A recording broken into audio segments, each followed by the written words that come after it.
इनो का वो सैशे जिसे आप बहुत भरोसे से खरीदते हैं, अगर वही आपकी सेहत से खिलवाड़ करे तो सोचिए क्या होगा। दिल्ली पुलिस ने नकली इनो बनाने वालों को पकड़ा है, लेकिन ये कहानी सिर्फ एक छापे की नहीं, यानी कि भरोसे की है, क्योंकि नकलीपन सिर्फ पैकिंग में नहीं, लोगों की नीयत में होता है।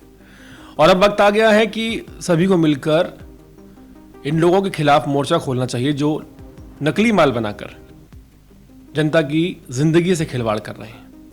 दिल्ली क्राइम ब्रांच ने एक बार फिर कर दिखाया है कि राजधानी में चल रहे जो फर्जी कारोबारी हैं उन पर शिकंजा कसा है।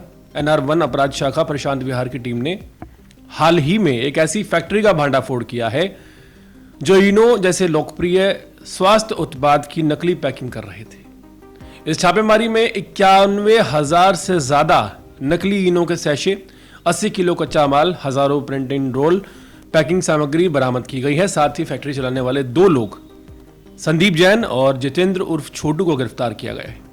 यह मामला सिर्फ एक नकली फैक्ट्री का नहीं, बल्कि लोगों की सेहत के साथ खुलेआम खिलवाड़ करने का है। एक आम आदमी जो पेट दर्द या गैस जैसी सामान्य समस्याओं के लिए बड़े भरोसे के साथ इनो का सैशे खरीद कर लाता है, सोचिए अगर उसे नकली प्रोडक्ट मिल जाए तो उसका सिर्फ आर्थिक नुकसान नहीं है, बल्कि शारीरिक भी है। एक केमिकल जिसके बारे में शिकायत दर्ज करवाई गई कंपनी के द्वारा, और ये कहा गया कि जो प्रोडक्ट बेचा जा रहा है इनो के नाम पर, वो प्रोडक्ट दरअसल इनो है ही नहीं। वो एक तरह से एक ऐसा जहर है जो लोगों के पेट को उल्टा खराब करता है। और फैक्ट्री का संचालन जिस तरह से किया जा रहा था वो पूरी तरह से पेशेवर लग रहा था। ये लोग प्रोफेशनल हैं। मशीनें, रोल, सैशे पैकिंग, सब कुछ सेटअप ऐसा था जैसे कि ओरिजिनल कंपनी चल रही हो। यही वजह रही कि पहली नज़र में सब कुछ असली लगा। पुलिस के अनुसार आरोपी मूल कंपनी की पूरी पैकिंग प्रक्रिया की हूबहू नकल कर रहे थे ताकि कोई ग्राहक या दुकानदार इसमें फ़र्क न कर पाए।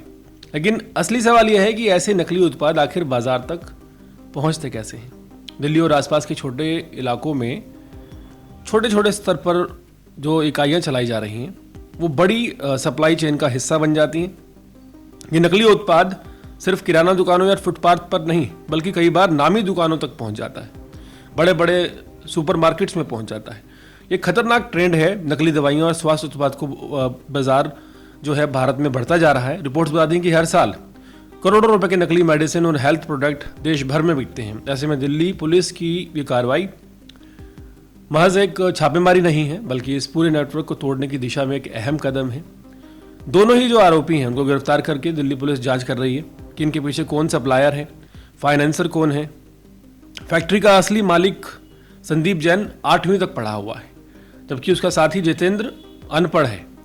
दोनों लोग किराए पर लिए गए स्थान से ये गोरख धंधा चला रहे थे। जाहिर है इसके पीछे कोई संगठित गिरोह काम कर रहा होगा जो पैकिंग सामग्री और कच्चा माल उपलब्ध कराता था। और हैरानी की बात यह है कि कंपनी को हूबहू उन्होंने कॉपी कर लिया। जिस तरह से मामले में हम सोचने पर मजबूर कर देता है कि जब पेटेंट ब्रांड्स तक के नकली इतनी आसानी से कॉपी बनाई जा सकती है, तो एक आम आदमी किस तरह से ये सुनिश्चित करेगा कि जो इनो का सैशे वो खरीद रहा है वो असली है या नकली है।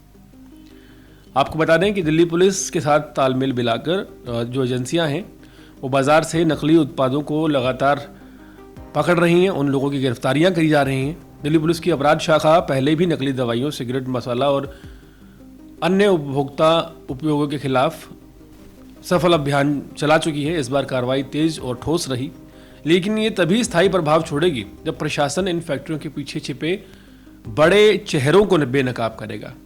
क्योंकि उन लोगों को गिरफ्तार कर देना जो मौका वारदात में फैक्ट्री में मौजूद थे, कार्रवाई तो ये ठीक है, लेकिन अगर वो लोग गिरफ्तार हो भी जाते हैं तो जो पीछे बैठे मेन प्लेयर्स हैं वो फिर कहीं ना कहीं किराए पर फैक्ट्री लेकर ये जो नकली धंधा है इसे शुरू कर देंगे।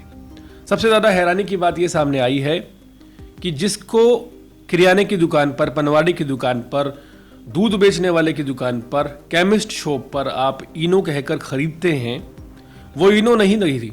वो दरअसल उसके अंदर एक केमिकल था जो कि धीरे धीरे हमारे पेट को गंभीर नुकसान पहुंचाता था। ऐसा जहर बेचने वालों के खिलाफ कड़ी से कड़ी कार्रवाई होनी चाहिए। हाल फिलहाल दिल्ली पुलिस का यह सराहनीय कार्य है और एक बड़ी कार्रवाई नकली उत्पाद पर की गई।